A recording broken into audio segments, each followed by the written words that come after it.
You wouldn't believe, but you know, my dream was never to be a doctor. Really? What is I your don't. dream? I don't come from a family of doctors either. There's nobody in my small family who's a doctor. My dream was to be a hotel manager. It was my dream as a child. As a young man. So why don't you enter university about hotel management? Oh, it's a long story. I had a girlfriend who said that I have to become something. And she sent me to medical school. Your girlfriend sent yes. you medical school? Yes. She left me after 6 months, but got me stuck for 7 years. Yeah. In medical school. And at that time you applied it in love. I was afraid to say no. Because you are the one who never resigned, right? And I'm an only child, and my parents always wanted to be that the child will be a doctor, you know, like Vietnamese parents. But I want to tell you that I think that I have more passion to the communication with people, and I think that in hotel, hotel is a service industry, just like healthcare. Healthcare is also a service industry in a way.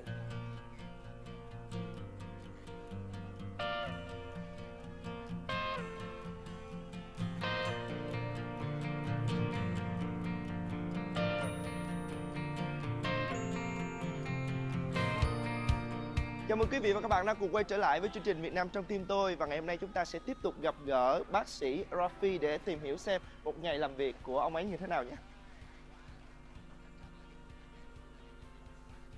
This is a very modern process that you told me before. It's not modern. It's the norma in the United States. It's modern here, but this is the normal thing. Okay. In Vietnam, most of the ambulances are for transport. They are minibus. Yeah. These ambulances are to work. You can work in this car. It's a working environment on 4 wheels. So you can go very far and you can still, you know. We do the diagnosis and the treatment, not just the transport.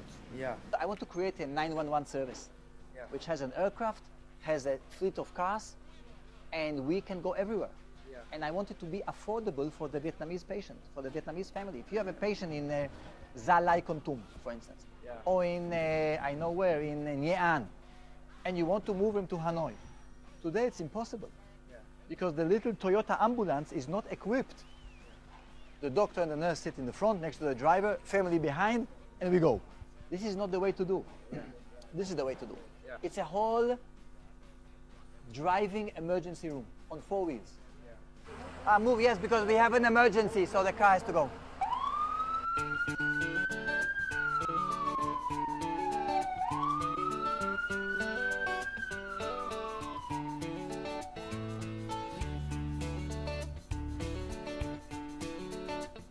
I want a system where you call and there's a response, like a 911. And that's what you see is happening here. Hotels, everybody calls us. By the way, it's a free of charge service. We don't charge. We don't charge for the ambulance. So anywhere you're in town, you can call. In 5 minutes, in 5 minutes, the ambulance has to leave. So maybe in 10, 15 minutes, they will come back and bring the patient here. Hồi đấy chị là làm về đầu tư, thì chị có làm việc với cả Rafi để giúp Rafi đầu tư cái dự án bệnh viện. Thì cái dự án đấy thì vẫn đang tiếp diễn, tại vì Rafi rất là ấp ủ một cái ước mơ là sẽ mở một cái bệnh viện với đầy đủ các cái dịch vụ ở Việt Nam. Vì từ trước đến nay thì Rafi mở tất cả các phòng khám, thì cái quy mô nó vẫn chưa đủ để phục vụ các bệnh nhân ấy. Nên là em muốn mở một cái bệnh viện. Ông ấy là một người có đam mê rất là mạnh mẽ về lĩnh vực chăm sóc sức khỏe. Nói chung là tất cả các cái năng lượng, thời gian ông dồn vào cho cái công việc chăm sóc sức khỏe rất là nhiều, làm việc rất là say mê, và ông lựa chọn các bác sĩ và y tá rất là cẩn thận. Cho nên khi mà bệnh nhân mà bị ốm hay là cần giúp đỡ thì nếu mà đã biết Rafi rồi thì cái người đầu tiên mà sẽ nghĩ đến thì sẽ là Rafi. Bởi vì những lời khuyên về mặt y tế ông đưa ra thường là rất là đúng và làm cho bệnh nhân có một cái cảm giác rất là yên tâm.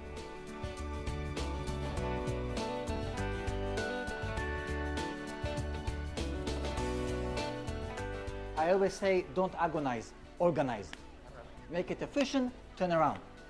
And that's one of the biggest issues. For instance, look in a hospital. The hospital I want to build is based on daycare. I don't want patients staying at night. By the way, today in the world, nobody builds hospitals. Nobody builds any more hospitals. They build centers which are super modern. Patient comes in the morning, procedure done, evening he goes home. He goes home. Nobody's doing it anymore. Some cases you stay in the hospital, but most of them, patient goes home and he comes back in the next morning.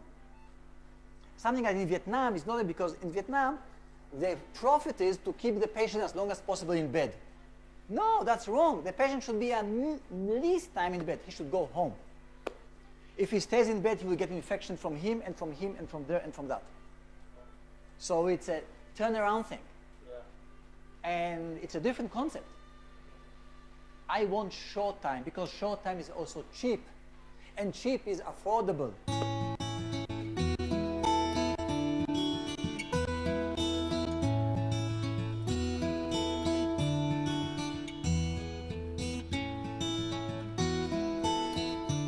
After taking a tour to your clinic, I just have a question that in your clinic, maybe we will cure all of the disease. But how about in case that we have a serious or dangerous disease? Give me an example.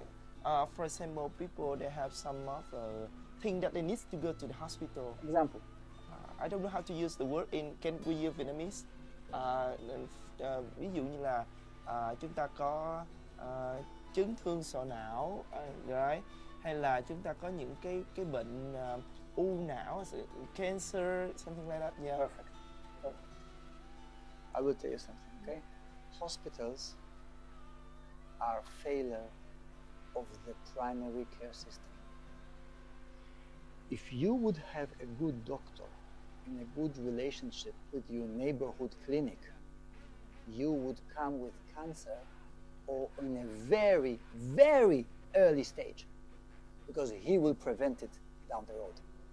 I can't do everything. Unfortunately, Vietnamese patients are coming many times, most of the times, too late. Because they go only when it hurts them. And because it costs money. So let's wait. Maybe it will go away. Sometimes it will. Sometimes, unfortunately, it will not go away. It will not only not go away, it will take you away. And this is where I come back to the health insurance. But if you would have a health insurance card which has agreement with the clinic, and you come in and say, hi, I'm from insurance A, and I say, yes, thank you, sign here, you don't have to pay anything. It's cashless. The insurance pays later the doctor. You will not hesitate coming. You will come more. You will come because you don't have a problem of paying, you just now have a problem of priority and time. And that's the beauty of health insurance. Health insurance prevents hospitalizations. Let's not go to the hospital. The hospital should take care of really sick people, really sick people. As I may heard that from your house that your clinics have also some other charity activities. Can you tell me some of activities that you have done before until now? We did activities in Kon Tum. We done in Quang Binh.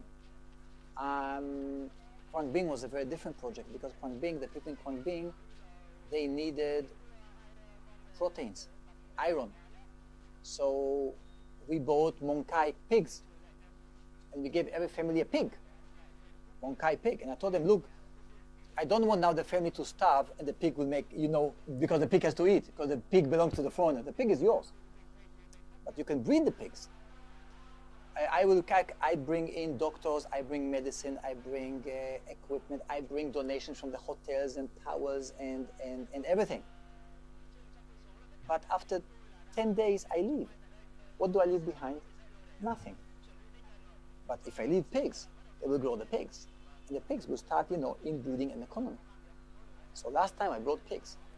And I bought all the Mong Kai pigs in Vietnam, I think, from everybody knew in Vietnam, from Quang Ninh all the way to Quang Chi, that Dr. Kot is looking for pigs, for Mong Kai pigs, because Mong Kai pig is small, it breeds fast, and it eats a little. Yeah. So like a car, high mileage, little fuel. So Mong Kai pig was the good model. Yeah. So we brought them pigs to and medicine. Primary healthcare doesn't have to be just medication. It can be other things as well, nutrition.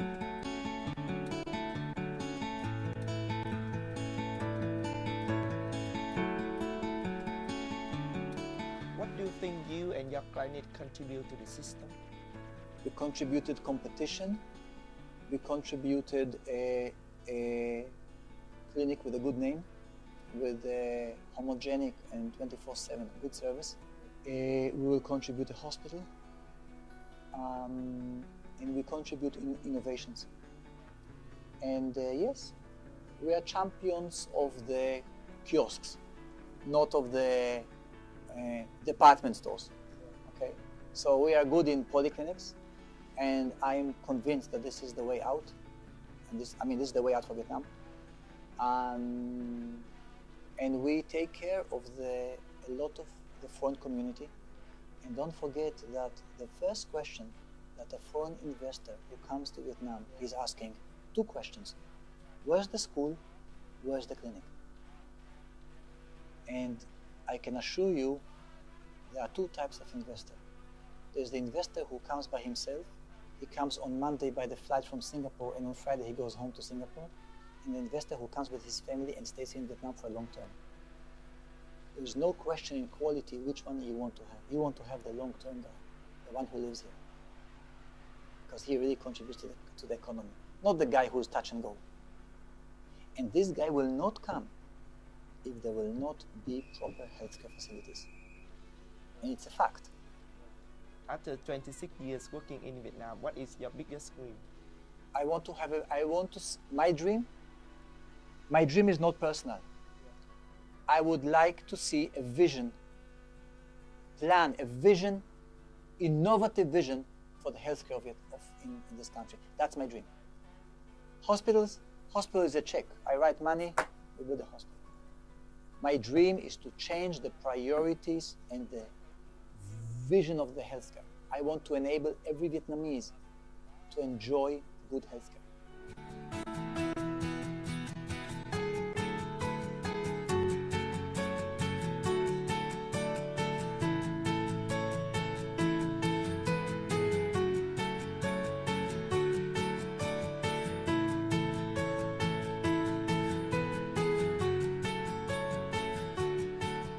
Thank you very much for sharing with us so many useful informations and even your biggest dream until now.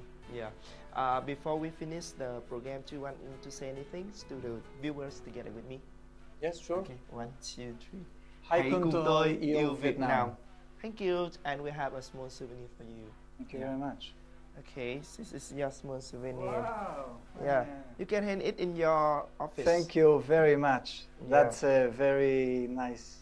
Thank you very much, and hope you always take care and have more and more contribution. Thank you to very Vietnam. much. Thank you.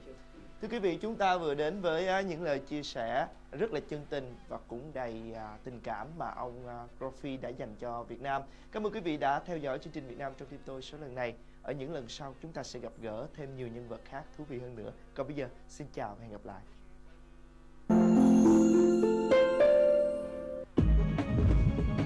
Sơn Boss, hãy cùng yêu Việt Nam.